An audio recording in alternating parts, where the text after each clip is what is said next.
네, 안녕하세요 여러분, 이씨였습니다. 오늘은 제가 영상을 킨 이유는 제가 어렸을 때부터 25살까지 여드름을 달고 살았어요. 이 사진 보여드리겠지만 얼굴에 여드름이 너무 많아가지고 사람을 만나는 것도 약간 기피했었고 친구들한테도 놀림도 되게 많이 받았어요. 뭐 피자 페이스라든지 뭐 곰보빵, 얼굴에 여드름 엄청 많이 나 있는 건 웬만하면 다 저였어요. 그때 피부에 콤플렉스가 너무 많았었어가지고 뭐 피부과에다가 뭐 200~300만 원도 써봤는데 다 효과가 없더라고요. 제가 대학교를 졸업하고 26살, 27살 무렵에 관리를 한 1년 동안 빡세게 했었어요. 여드름이 진짜 거짓말같이 싹 사라진 거 있죠? 그래서 제가 어떻게 피부를 관리했었나, 어떻게 하면 여드름이 안 나나, 이런 거를 여러분들한테 한번 말씀해 드리려고 영상을 켰습니다. 첫 번째로 제가 추천해 드리고 싶은 것은요, 바로 이 여드름약이에요. 이게 이소티논이란 여드름약인데 이게 피지 조절제인데 얼굴이나 몸에 피지를 조절해 주는 거예요. 피지가 좀 덜 나오게. 약을 먹으면 얼굴에 개기름도 사라지고 얼굴이 지성 피부에서 건성 피부가 돼요.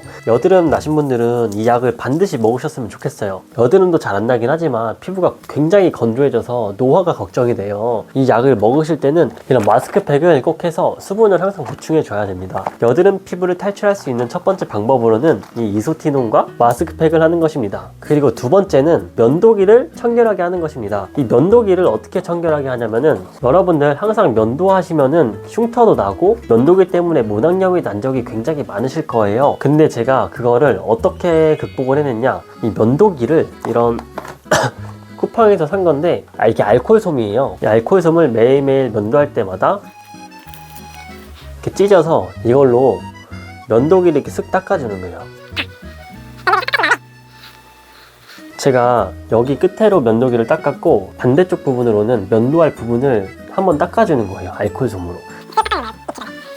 그 털을 다 소독을 했으면은 면도 크림 바르고 면도를 해주세요. 이 알코올솜을 갖다가 면도기를 깨끗이 하신 다음에 면도를 하셔야지 모낭염이 안 납니다. 면도기에서 바이러스가 안 옮았었더라도 얼굴에 물기를 닦을 때 수건에서 바이러스가 저희 피부로 전염이 될 수가 있단 말이죠. 그래서 수건으로 물기를 싹 제거해 준 다음에 이런 여드름 치료제 갖다가 이 면도한 부분을 한 번씩 발라주는 겁니다. 또 약간 소독하는 느낌이죠. 그렇게 해주시면은 면도를 아무리 해도 모낭염이 안 나요. 이거는 진짜 모든 남자들이 그렇게 해야 된다고 생각을 해요. 세 번째가 식습관인데, 밀가루랑 콜라만 안 드시면 돼요. 이거는 진짜 제가 직접 실험을 해본 거거든요. 제가 일주일 동안 밀가루랑 콜라를 엄청 먹은 적이 있거든요. 살도 찌고 피부에 기름기도 많아지고 여드름도 굉장히 많이 났었어가지고 밀가루랑 콜라를 아예 안 먹을 수는 없는데, 그래도 웬만하면은 콜라나 밀가루 같은 거는 좀 자제하시는 거를 추천드릴게요. 네 번째가 규칙적인 수면 습관인데요. 제가 군대에 가기 전에 여드름이 진짜 엄청나게 많았어요. 곰보빵이었어요.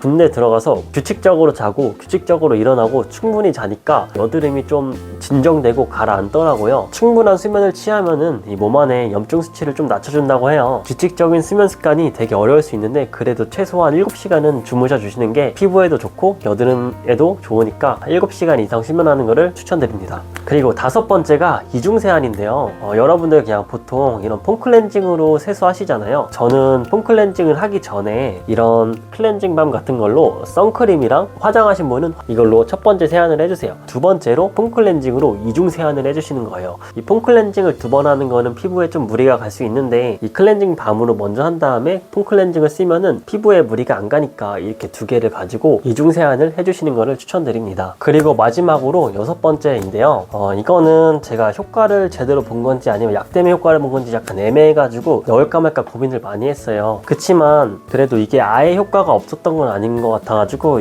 이 영상에 넣었는데, 일단 여섯 번째로는 이런 여드름성 바디워시를 사용하는 거예요. 제가 얼굴에도 여드름이 많았었지만 등드름이 엄청나게 많았었거든요. 뭐 얼굴보다 등이 더 심했어요. 저는 지금은 등은 깨끗한데 속는 셈 치고 이런 여드름성 바디워시를 사용했었는데 신기하게도 여드름이 좀 줄어들더라고요. 그래서 제가 지금까지 말한 6가지만 잘 지켜주시면은 아마 여드름은 완전하게 사라질 수 있으실 거예요. 이거는 제가 장담할게요. 제가 26년 동안 여드름을 달고 살았던 사람으로서 제가 시도도 많이 해보고 노력도 많이 해본 노하우를 여러분들한테 말씀해 드리는 거기 때문에, 제가 말씀해 드린 6가지만 하시더라도 도자기 피부가 될 수 있을 거니까 꼭 지켜주시길 바랄게요. 오늘 말씀드린 거를 제가 한번 정리해 보자면, 첫 번째로 이 여드름약과 마스크팩을 해주기입니다. 두 번째로 이 면도기를 이런 화장솜으로 소독을 해준 다음에 면도를 해주시고, 그 다음에 면도가 끝난 다음에 이 여드름 치료제를 면도한 부분에다가 도포를 해주시는 거예요. 그리고 이 세 번째가 밀가루랑 콜라 자제하기였고요. 이 네 번째가 이중 세안 해주기입니다. 이중 세안은 첫 번째는 이런 클렌징 밤으로 세안을 해주고, 두 번째는 이 클렌징 폼으로 세안을 해주는 거예요.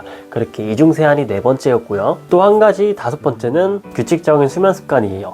못해도 7시간 이상은 주무셔주고요. 그리고 마지막으로 이런 여드름 전용 바디워시를 사용하는 거예요. 조금 애매하긴 하지만 저는 이 제품을 쓰면서 등드름이 많이 사라졌어요. 솔직히 믿져야 본전이잖아요. 피부과 가면은 기본 100만원, 50만원 깨져요. 이 제품을 다 구매하고 관리를 하는데 10만원도 안 해요. 시간과 정성이 많이 들 뿐이죠. 그러니까 여러분들 여드름 방치하시지 마시고, 저는 지금 흉터가 너무 많이 생겨가지고 화장을 다 지우면은 약간 홍조기가 많이 남아있어요. 조금이라도 젊을 때 제가 알려드린 6가지 방법을 실천하셔서 여드름성 피부에서 조금이라도 탈출하셨으면 좋겠습니다. 지금까지 저만의 여드름 탈출 방법을 알려드렸고요. 영상이 유익하셨으면 구독과 좋아요 부탁드립니다. 그럼 안녕히 가세요.